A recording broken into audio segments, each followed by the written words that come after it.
Hey folks, Jonathan here. I hadn't finished the trunk yet.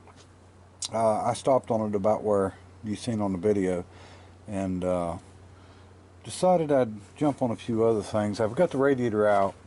I've got the solder spot on it. I got the new belt on, got the new fuel pump on, and playing with it. I think I'm going to go ahead and pull one wheel on the front and check it out and see how it looks, and I'll show you supposedly what them adjusters are. There should be two adjusters, one on each side, but there'll be probably squares that you turn to actually tighten and loosen. They're just cam adjustments.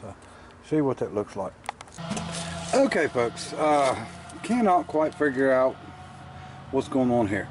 Now, as most of you know, the back, or anybody that watched the video, the nuts are not all the way tight and the washers are loose, so somebody's had the back off. Now, when I turned these wheels, rotated them, it was actually turning really tight, like, not like it was stuck on anything, it was just like it was a steady, tight turning. And then when I get it apart, the brake shoes look new, but it's all been greased. That is all grease right there that somebody has put on these shoes now, and it's all inside there. Now, this didn't come out of the grease seal, and it's even got dark grease in it. This is brand new grease, and it's old. I mean, but it wasn't running the bearings first. So somebody done that for a reason, and I don't know why. And of course, the cotter pins were missing on the nut. So I don't know if they've done this just to maybe preserve it, to keep it from messing up or getting old, or what the deal was. Anyway, I think these brake shoes look like new, so we're going to start cleaning all this stuff up and clean all the grease out of the inside of this. You can see where it's been smeared on the inside. I don't know why they done that, but I mean, I'm not complaining because it preserved everything. So we'll get these cleaned up and see what they look like. Of course, we've got to change the wheel saunders. And I always do this, rubber falling apart on this one. Yeah, you can see the crud falling out of it. So it's definitely shot. So we'll get these changed out, get the hoses on there, and get all this cleaned up, get it ready to go back together. You know, every time you buy one of these cars, you got to mess with it. There's always ends up being mysteries, and this is definitely a mystery because I can see from the wear that's on the drum, which we're going to turn, that these brake pads have never been applied, or brake shoes, so they're actually brand new. Somebody put these on and for some reason packed grease in there and then parked the car. So I don't know, but you know, I was saying before about a vehicle, when you park it, or when it gets parked, it depends on the condition it's in when it's parked as how well it's going to be when you get it back going. If it's wore out when it's parked, it's still going to be wore out when you get it, you know, drag it out of the woods and get it back going. For instance, the '59 Ford, that car was in really good shape evidently when it was parked, because everything's good and tight on steering. You know, it's a really dependable, decent car. There's no, you know, absolute wore out parts or anything like that on it. And I have a feeling this car's the same way. And if you're wanting to check one, of course the first thing to check, and you can see the brake pedals and clutch pedal, and you know, you've heard that old saying about how wore out they are, but how much plays in the steering. That's how much plays in this steering.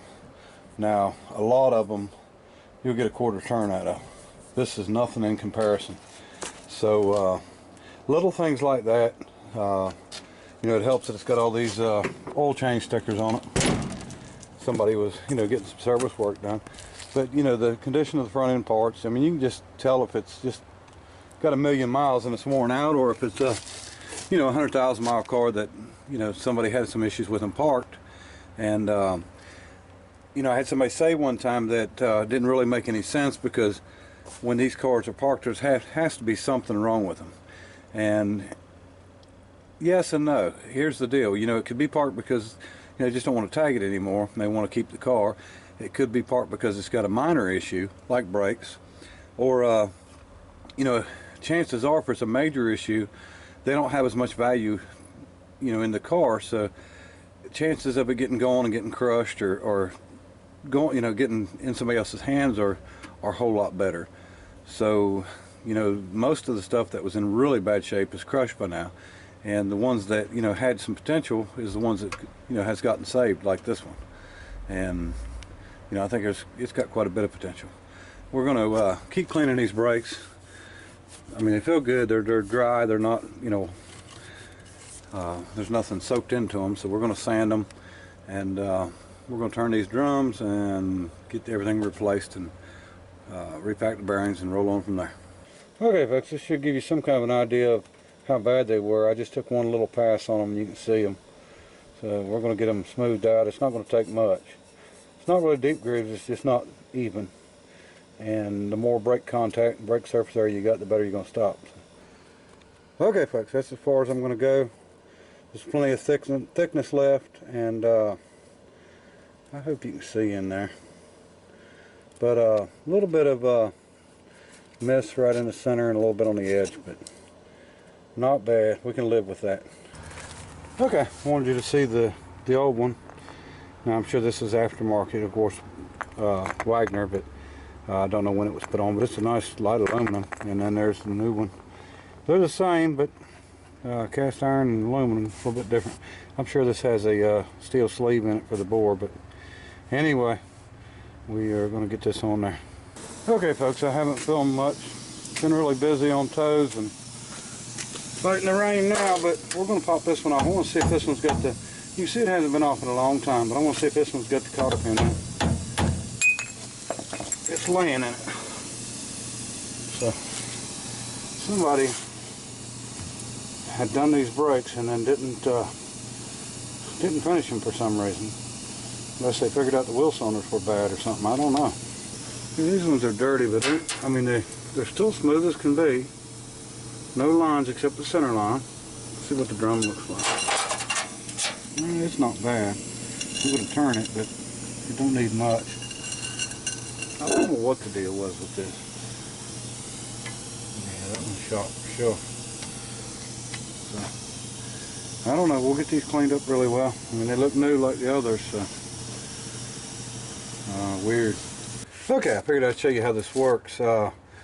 These turn, and as you can see, that's what's called an eccentric, just an offset drilled round piece basically.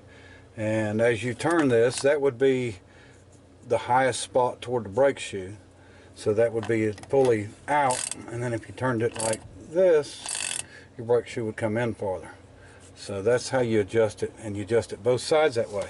You can see it's got a wear button that comes out and comes against your inside of your drum, and there's a V-shaped piece inside here that is actually slides up, and as it slides up, it basically readjusts your brakes by moving this cam closer or farther away from the, you know, from this center of the wheel basically, and it just brings it out farther without having to turn that. And these wasn't known for working very good, but we're gonna run it anyway. And I mean, there's not a whole lot you can do, because this one actually goes on the front, and as you can see how big this eccentric is, that comes out and actually touches the back of the brake shoe. This is a smaller eccentric, so it just comes out and touches the back of this. Now, a man could probably just weld this in and make sure the button's down, and you're not going to rub on it, but you know, for no more than what we're driving it, it's not going to be a big issue anyway. It's not, I don't think it's going to be a 50,000 mile car anyway. Alright, well, let me get this back together, and got to get these shoes cleaned up really well. Still got to turn this drum, and I think everything else is working out really well. Okay, folks, all the brakes are done on the front, and new lines. Oh, you can't see a thing in there, can you? Anyway, and the new hoses. Alright, next adventure here is to get this radiator fixed, and everything's good on this side. There's a hole on the other side, maybe a stick or something come through, so we're going to do it real quick. I'm going to try to use this little pencil butane torch. I don't know how it's going to work, but we'll try it. Okay, so here's a spot right here, and I can actually see the opening in the core. But what you want to do is go ahead and get your fins back away from it some, so you can actually get in there and clean it good. Oh, it's a big hole. It's a long one. So, like I said, the main thing is clean. We'll get some sandpaper wire brush, see what we can do with it. Bad spot there. But someone has fixed some spots down here before, but not a big problem. I mean, this radiator is not in bad shape whatsoever, so we're going to roll with it. But let me get this cleaned up, and we'll see if we can get some acid on it and get it soldered. Alright, it's dark on me, but as you can see, it's soldered, so I think we're good to go there. We're going to test it in the morning and call it a night. It's getting dark, but we got quite a bit done. Not as much as I'd like. That's what happens when you got to run a wrecker service. But should be, hopefully, driving this thing tomorrow. As long as things don't go crazy around here. Got the back brakes to do. I got a little bit in the trunk to finish up, and then we can bolt that tank back on permanent. I've actually already got the fuel lines ran from the fuel pump back, and the master cylinders on, lines are done. The rubber hoses are on. We still got to do the back, but I'll have to get a little help bleeding this thing, and then put some kind of a pivot on the bottom of the gas pedal, which is not an issue. And then seats, we'll probably just bolt the other ones back in it for temporary, maybe throw a blanket over them or something, but just something to sit on. Yeah, I hope to be able to test drive this thing tomorrow. We'll see what happens. So I appreciate everybody watching, and I know it's a quick video, but just not much time today. All right, bye.